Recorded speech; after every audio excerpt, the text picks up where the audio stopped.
Yo, what's good people? My name is Foe, and today I'm going to be talking to you about the Legendaries available for Havoc Demon Hunters on the Shadowlands Beta as of July 24th, 2020. Not sure when I'm going to be putting out this video, but I'm just basically going to be giving you my thoughts on each Legendary, which ones I think are good, which ones I think are bad, and when you'd want to use each one. Keep in mind, this is all subject to change before the release of Shadowlands, and that this is my opinion. Alright, let's go ahead and get into it. First up, we have the Umbrahide helm. Metamorphosis increases your size, movement speed, and melee range by 100%. This legendary is just flat out bad. It is complete garbo. There is no reason why you ever want to use this legendary.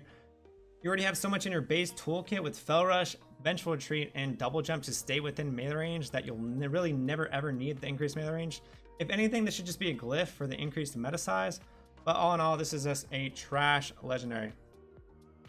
Next up, we have the Umbrahide leggings. You automatically trigger darkness when you fall below 35% health. This effect can only occur once every 2 minutes. Now, as you guys are aware, darkness is a great raid-wide cooldown, which has a 20% chance to avoid all damage for all targets in your darkness. So more people in it means more chances for it to proc. The bad thing about this is that it does not trigger when you want it. There's no player control of this. It only triggers when you fall below 35% health. So you'd actually have to force yourself to take damage to fall below 35% health, or just not get healed if you want to use this as another raid-wide cooldown. But even then, that's still not predictable or reliable in that case. And it's not even guaranteed that people who are in it avoid damage. So all in all, I don't think this is reliable. I don't think it's that great. And you're just better off going with a damage legendary. Next up, we have the Umbrahide gauntlets. Blade Dance has a 10% chance to grant you Chaotic Blades, increasing the damage of Chaos Strike by 25%, and its chance to refund Fury by an additional 60% for 8 seconds. Now, this legendary is bad just because it is such a low chance to proc. It's only a 10% chance. Hopefully it doesn't take us too long to proc right here. So we're gonna proc. Nope, didn't proc. Hopefully we can get it again. And as you can see, my haste just feels so bad right now. Like, Blade Dance feels like it's taking an eternity, and it says it's an 8-second cooldown, but it feels much longer. Not having Furious Gaze really does hurt. Pop Blade Dance, still didn't proc. And as you can see, you already see the downfall of this legendary. It is just not consistent. 10% chance is just way too low for it to do anything. Finally, we got it to proc. And it glows up because it's just showing us that it's a 100% chance to refund Fury. And it lasts for that buff. Or we're just getting constant Fury. So I think this could be like kind of good, and it procced again. It'd be kind of good for like single target, but still, it's really just not noticeable damage increase. You're just way better off going with other legendaries. Next up, we have the Shadowghast necklace. I-beam has a 20% chance to not incur its cooldown. This falls into the same trap as the previous legendary. The proc chance on this is just far too low, 20% chance. It's not consistent damage, guys. We want to reduce as many forms of RNG as we can as a player. You can play this with Demonic Appetite. I don't know if you'd want to play this with Blind Fury. I'm kind of leaning on both of them, because if you play with Demonic Appetite right, you're getting more Fury, which gives you more chances to spam Chaos Strike, which ties into Cycle of Hatred, which when you Chaos Strike, which is a 40% chance to refund Fury, use the cooldown of I-beam by 3 seconds. This is basically the new Eyes of Rage.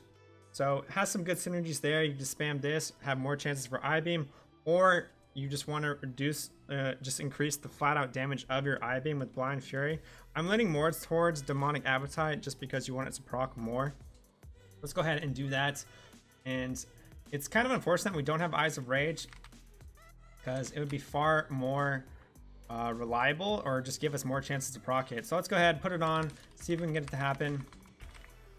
All right, we got our I-beam. Let's see if we can meta, get it to happen. Didn't happen, unfortunate. And again, we're just seeing the downfall of this legendary. We don't have control over it when it procs, when we need it. But it's also nice because it does play into demonic, so it'll just have bigger demonic windows. When it does proc, it'd be like 14 seconds or something. It'd be 12 seconds. Didn't proc again. Might just need to cut to when it does proc. Hopefully it procs soon. Alright, this is it, guys. There we go. Popped, and our demonic window just increased because we were able to pop item twice in a row. So, I mean, it's good damage when it does proc, but it's just not consistent enough for it to be any good. Next up, we have the Umbrahide Shreds. Chaos Strike has a chance to unleash your inner demon, causing it to crash into your target and deal 1400 chaos damage to all nearby enemies. Now, this is very good when it does proc. It doesn't tell you the actual chance for it to happen. I wish it would, but Blizzard tooltips, you know how they go. From my experience, this procs like every 2 minutes, it feels like. It's very low, but when it does proc, it does a lot of damage. So we're basically just going to be spamming our Chaos Strike, and it procced right there, and let's see how much damage it did. 1.5k, not bad. Obviously with more targets, right, in a Mythic Plus scenario, it'd be way better because it's hitting all those, and you're spamming Chaos Strike all the time anyways. And this works well with Demonic Appetite because you're just getting more fury and able to spend more. I don't think we'll be able to get a second one. But yeah, it doesn't proc a lot, guys. It's not reliable. Again, falling into the same trap of the other two legendaries. Moving on, we have the Umbrahide Armguards. Casting I-Beam summons an allied Vengeance Demon Hunter who casts Fell Devastation. Now, I was playing with this in some dungeons. It does do very good damage. And the biggest thing, guys, is we can control it. We know that when we cast I-Beam, that some Demon Hunter is going to come out and cast Fell Devastation. And if you guys don't know what Fell Devastation is, it's basically the equivalent of I-Beam for Vengeance. And so here we go. We're going to pop I-Beam. Boom. There we go. Our Vengeance Demon Hunter just did it. And as you can see, it did a lot of damage. Our second top damage, obviously we're cleaving. This would be very good in Mythic Plus. Very good in AoE situations. Again, we can control when we want to do it. So we want to burst some ads down. Boom. I-Beam. Had that Vengeance Demon Hunter coming in and helping us out. At first, I thought this would be kind of good with Blind Fury. And maybe it'd make the Vengeance Demon Hunter have an increased I-Beam duration, but it doesn't. It's the same. So no really synergy there. Again, you'd probably want to go Demonic Appetite and just try to spam I-Beam as much as you can and get reduced cooldown as much as you can. But it is very good. I could see it being a very solid choice for raid. It's really hard to tell which legendaries are going to be extremely optimal for raids until we can get sims out. But until then, it's definitely a solid choice. Definitely would say like top 3. The one thing that does suck about it is if I do it, I move my I-Beam, he's not following me. So that does suck. I'll go ahead, pop meta again. It's doing it from my initial cast. It does not follow my I-Beam, which kind of sucks. So if you're doing PvP, it's very easy to avoid. But the initial burst damage you get from it is huge. So moving on, we have the Grimveiled Cape. Immolation Aura damage has a chance to grant you a stack of Fell Bombardment, increasing the damage of your next throw glaive by 20% and launching an additional glaive at a nearby target. This effect stacks up to 5 times. Stacking up to 5 times, our throw glaive is going to be increased by 100%. Obviously, you want to take Master of Glaive, so we have 2 charges, and you want to take Momentum to increase the damage of everything you do by 15%. Momentum is huge. It affects your Covenant ability. It is great. Works really well with Master of Glaive. Now, the one thing about this legendary is you guys are going to see right here. So this gets better as we have more targets. Our Immolation Aura is hitting 4 targets right here, so we're getting stacked super fast. Pop Momentum. Throw Glaive. And look at that. It went and hit mobs behind me. This legendary is crazy, guys. If you do this in Mythic Plus, which I was, it was pulling random mobs, and we don't want that, guys. We don't want that. So I'm sure that will get fixed when Shadowlands launches. But obviously, you guys can already see how huge this legendary is. You can check the damage right here. Our top damage, it's actually just insane. It's probably not going to be good for single target, I would think. You'd probably want to go with the one previously, or maybe even the last one we're going to talk about. But as soon as another target's in place, we're just getting stacks so fast. Should get to 5 here pretty soon. Boom. Momentum. Throw Glaive. And insane damage. Yeah, it's a ridiculous legendary. This legendary is going to be so good for so many scenarios. It'll be nice with the legendary too. Next legendary we're going to talk about too, when we're able to wear it more than one, which I assume we will further down in the expansion. But definitely would use this in Mythic Plus. I don't know, man. It's really hard to tell just with like sims and stuff. I do think the other one's good for Mythic Plus too, but I think this one's just flat out better. It just does so much damage. All right, last but not least, we have the Shadowghast Ring. The cooldown of Fel Rush is reduced by 30%. Guys, this legendary is just all around amazing. At first, I didn't think it was that good, but combined with momentum, where you're just doing increased damage by 15% for 6 seconds, this is basically going to reduce your Fel Rush from a 20-second cooldown for both charges. So each Fel Rush charge is 10 seconds. It's going to make it 7 seconds right here. Boom, you can see that 7 seconds. So all in all, 14 seconds for both charges. You're going to have momentum up for 12 seconds if you use both Fel Rushes. So you should be able to maintain 85% uptime on momentum. This doesn't factor into GCDs. So, I mean, obviously it won't be that high in like an actual setting, but it'll be pretty close, man. You're going to just be doing 15% increased damage a majority of the time, which is insane. This is also insane for PvP. If we look right here, Mortal Rush, your Fel Rush afflicts targets it deals damage to with Mortal Wound. Yes, Demon Hunters are getting a Mortal Strike. It's insane. I think Demon Hunters are still going to be busted in PvP. Just going to be zipping across the place with Mortal Rush. You're always going to want to take these 2 talents, I think. Just because you're going to be ooming the healer so fast.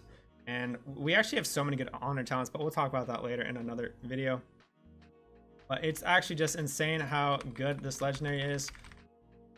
And you can even just pop momentum again, and it'll just increase the duration of it already. Obviously, you don't want to stack up on 2 charges or sit on 2 charges of Fel Rush, because you always want to keep it rolling. You don't want to miss another charge of Fel Rush. And it's such a short CD, man. Look at that. We're just zipping across the place. I think it's going to be a really fun playstyle, and it is super good. Going to be super good for PvP. You're just going to be cleaving on top of melee cleaves. It's going to be huge for that. Even for like range too. Like, let's say they just group up for one instance. Boom. Both of them are afflicted by Mortal Rush, and they're both taking 25% reduced healing with Fel Rush.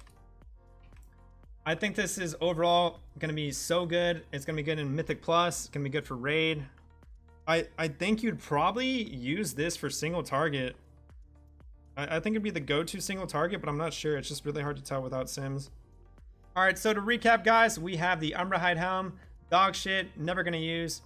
Darkness, very good raid-wide cooldown, but we don't have player control, so we can't proc it when we want. We have the Umbrahide gauntlets, Blade Dance, too low of a proc chance. Could maybe be good for single target, but that's about it. Need to buff the proc chance to at least 50%. Shadowghast necklace, I-beam has a 20% chance to not incur its cooldown. Could be cool to play around with demonic, but it is again falling in the same trap. 20% chance, not high enough. It needs to be buffed somehow, or just have more ways to reduce I-beam. Chaos Strike has a chance to unleash your inner demon, causing it to crash into targets and deal 1404 chaos damage to all nearby enemies. This is cool. Does do a lot of damage when it does proc, but it is a really long proc chance, about like a minute 30 to 2 minutes for me is what it felt like when I did play around it within Mythic Plus. Umbrahide armguards, casting I-beam summons an allied vengeance demon hunter. This is great because it's reliable. You know what you're gonna get. You know when to use it. You pop I-beam, you're gonna get another person who pops I-beam for you. Great, great, consistent AoE damage. You have Grimveiled cape. This is an insane legendary. They just need to fix how it interacts with targets that are like basically too far out of range, but all in all, huge AoE. Just gets exponentially better when there are more targets and does a lot of AoE damage.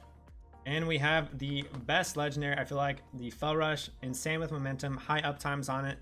And also, I forgot to mention that you could do like a cheeky build with Unbound Chaos. This actually does a lot of damage. So you pop this, you Fel Rush, and then you have your guy charging in. And Unbound Chaos just did 6k right there, right? So with more mobs, it's gonna be doing even more. And that's with momentum too, doing 50% increased damage. So you could do some fun, cheeky stuff with it in Mythic Plus. One thing for PvP about this reduced Fel Rush is that you're just gonna always be having Mortal Rush up on them. And the one thing that sucks is, I don't know if you'd wanna go for more damage on momentum, because then you're just doing flat out 15% more damage to the enemy team. Or if you want to go more tankier and go demonic into soul rending, you're just losing so much survivability as DH now that Blade Dance doesn't have a 100% chance to dodge. It's only in meta now. Probably still want to go soul rending, I think, and go demonic, just so you have that 30% leech while soul rending's up. It's very hard to say though, very hard to say. But that's going to be it for this video, guys. Hopefully you guys did like it. If you guys did, make sure to leave a like. Subscribe to the channel if you're new. Let me know what I can do better. This is my first guide, so I'm always looking to improve. But until next time, dudes, peace.